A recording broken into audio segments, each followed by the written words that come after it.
ganun lang. Ilimago. Kapag nababangga na.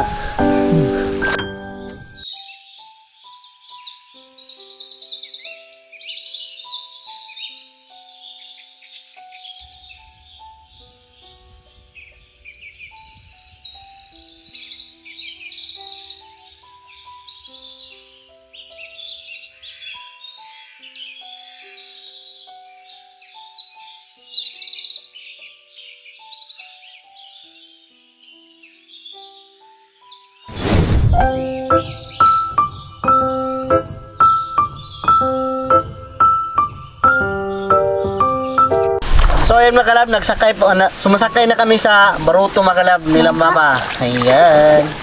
Yung bugsay namin, yung tigbugsay. At siyempre mga kalab, kumuha na lang kami ng tulya dito kasi madami po yung tulya nila dito at malinis at napakataba pa kasi may pinapakain nila dito mga crabs nila. Itong fish pan mga kalab ay lamama to mga kalab din dito sa amin. Ayan po si Kiro. May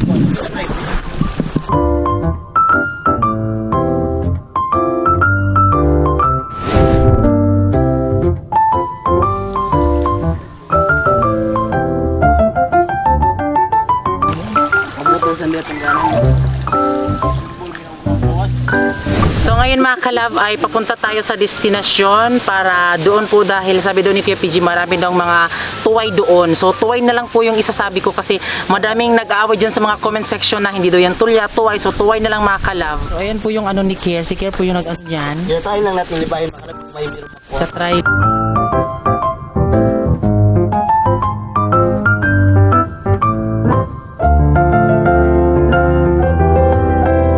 So ayun mga kalab, nakarating na tayo sa destinasyon mga kalab na kukunan natin ng tulya.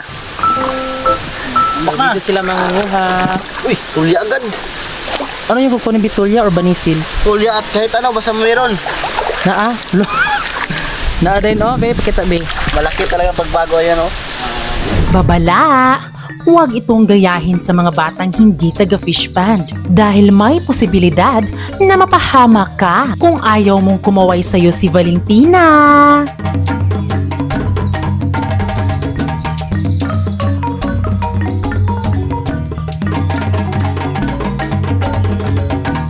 Kumuha po kami ng tulya ulit para mas madami po yung ating makain mga kalab kasi masulit po kasi yung tuway kapag medyo madami lalong lalo na kapag i-adobo mga kalab.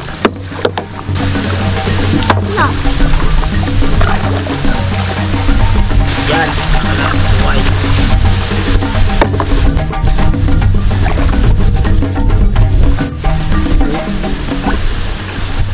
Tidak tuway. Hindi? Badyo. Yan, may nakuha po kang Kirby po yan.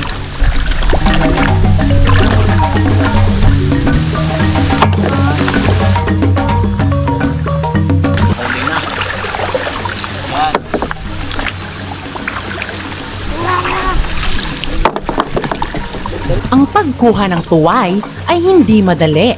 Kailangan mong sumisid-sisid sa kasulok-sulukan para makuha ito.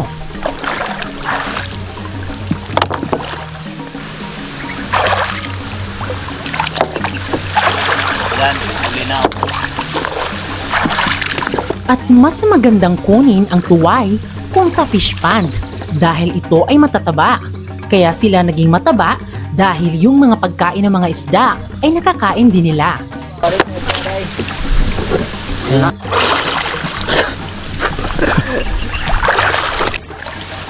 Yan. Ito po yung tulya. Naku ano? Babe, ito daw. So ayan po yung nakuha namin. Baka sabihin na naman nila scripted. Hindi ito scripted.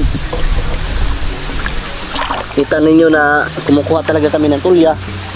Naghahanap. Bukod sa inuulam ito, pwede din itong pagkakitaan. Makapuno ka ng isang taro, magkakaroon ka na ng 150.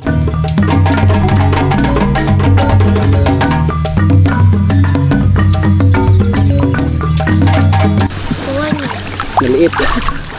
So ang galing ni Giselle magsagwan. Yan, ako di ako marunong magsagwan mga kalab.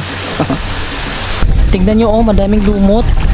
So isa ito sa dapat pag magkaroon ka ng lumot, ay pag magkaroon ka ng fish pond dapat madami talagang lumot. So paano ba nilalagyan dito ng lumot? Meron bang nilalagay or ano? Abono lang. Abono? Oh, para magkaroon kayo ng lumot. Abono lang importante. Ayan para magkaroon ng lumot. Mga lumot. So yan ang kinakain sa Mga bangus, kung wala mga tilapia. Lahat ng isda kumakain yan. yan, magaling talaga si Francis mag ano niya ng ganyan. Hello, kita mo. Ayan. Hello? Ayan. Ayan o, ang lalaki mga kalab. Hindi ka na, uy. Nagagano kalit. Wala, ang dami. Okay. So, nagagano, uy. Pala-milo mo lang sa PJ. Yan po yung nakuha ko. Wala. Madami talaga dito, Bino. Malaki pa. Day. Madami talaga dito. Yan pa, oh. Sino na natin? O, diba? Tamang higa lang si Giselle. Madami kasi nagko-comment, di ka ba natatakot daw baka may ahas, ganon. Hindi naman kasi nasanayan na. Nakasanayan na, ganyang mukha, oh, tignan nyo mga kalab, oh, tignan nyo, oh. Kita mo, Bi, sa kanila. Wala, ang dami. Di ba may nagsasabi doon, Bi, na baka maano ka doon ng ahas, hindi ka ba natatakot? Hindi naman kasi nasanayan na talaga. Siyempre, sa ganyang mukha pa naman, mas feeling ko kasi kapag nakikita si Francis ng mga ahas, di yan na yan na ano, nagugulat. Mas kinikilig pa yung mga ahas pag nakita si Francis. Kasi gwapo. Pa.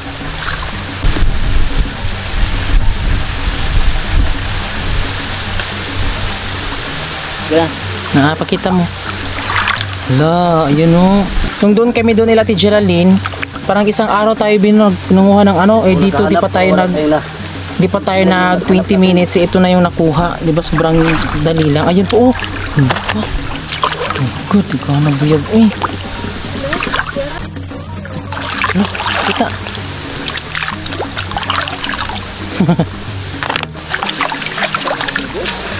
ha?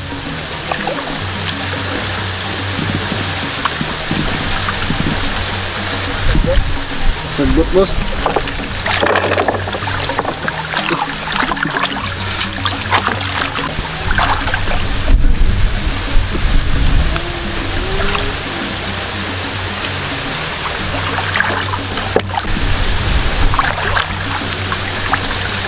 Ano ah? Ito naman makalab, madami talagang tulya dito kasi ito yung matirahan ng mga tulya, mga crabs. Kasi madami mga damo. Pero malinis to mga kalab. Oo, kasi Ayan, labas-pasok yung tubig. Meron. Pakita mo.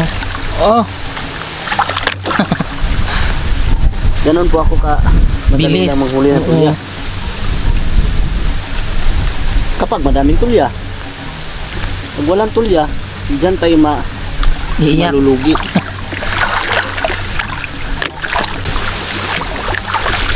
Kita. Nahulog. Meron. Wala. Da. Hop.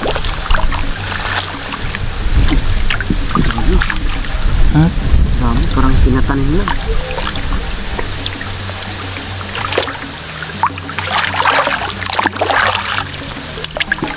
Ayan makalab na sobrang dami talagang matulya dito. Ayan. Ayan oh.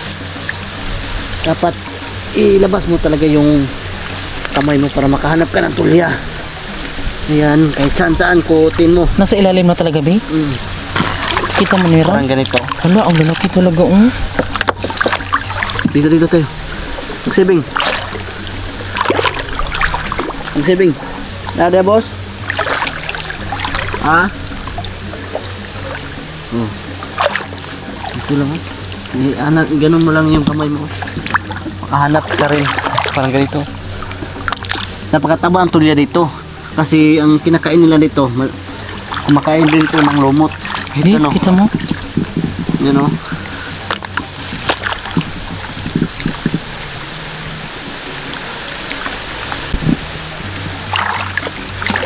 Eh?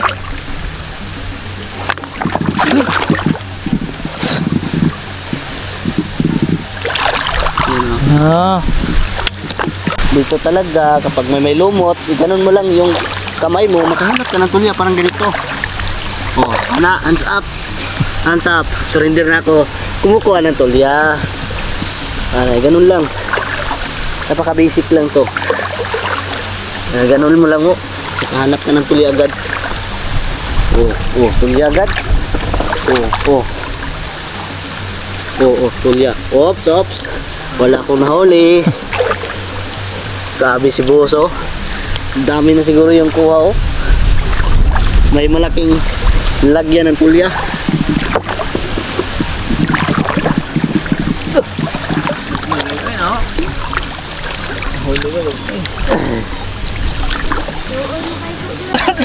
Limago.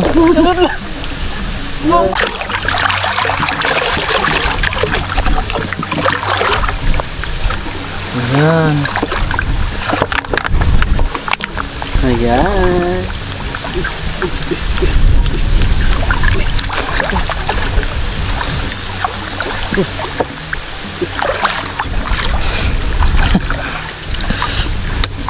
Ayan mga kalab, may foreigner pa talaga dito. Ang tulya talaga, oh. Ayan, napaka puti, makinis. So nagulat kami kasi yung mga tulya dito ay medyo puti na. Kasi yung mga tulya kasi na nakikita dito ay medyo ano siya, kulay yellow na ano, ganito, oh. Ganyan, kulay yellow. Pero nagulat kami may ano, may puti. Meron din palang foreigner dito na tulya. Tulya na may kulay.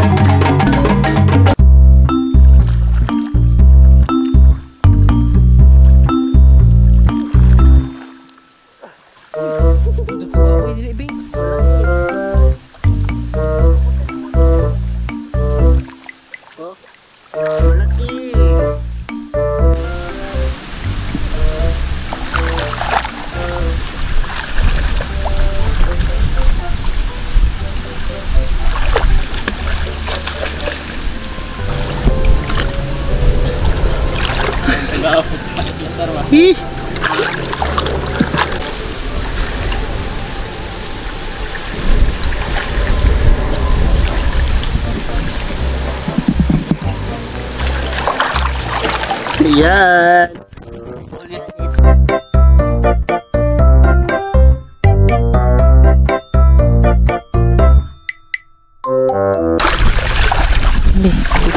Ito po yung tulya. Napakamura lang sa gustong bumili. Order lang kayo sa boss. Order kayo kang boss. Pwede kayong, kapag umorder kayo ngayon na oras, bukas i-deliver na yan. Di ba boss? Okay boss. Okay. Patay no? Tignan mo may ano dyan. Yan, pakita mo. Saan? Na. Oo, patay na pala. Meron din mga tulya dito na ano, oh, 'di ba, walang laman. Walang laman pala. Scam. Scam. Pwede din pala sa tulya may scam. Dito scam. Mas mabilis kunin ang tuway sa gilid ng fish pond.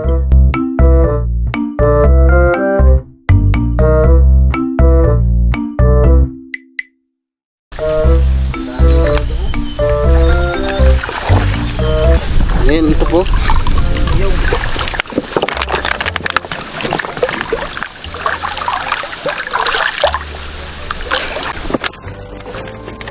Pinaya ko tayo.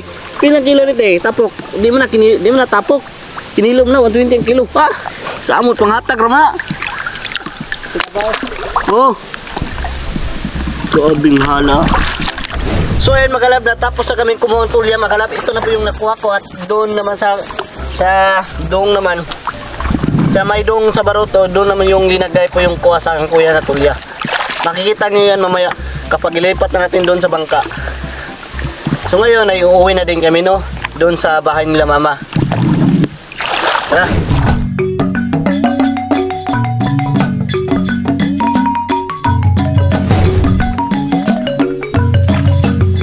So ngayon, dahil nakarating tayo sa bahay nila mama, so ilipat na natin dito sa tamang lalagyan para malinis, para mahugasan natin ng maayos, para makuha yung mga damo-damo na nakahikit sa tulya. Mga putik.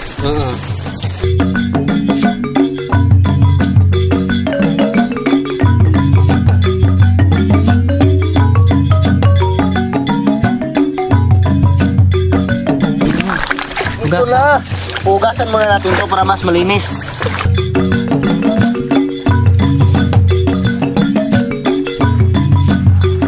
Ayan na po lahat yung nakuha ko.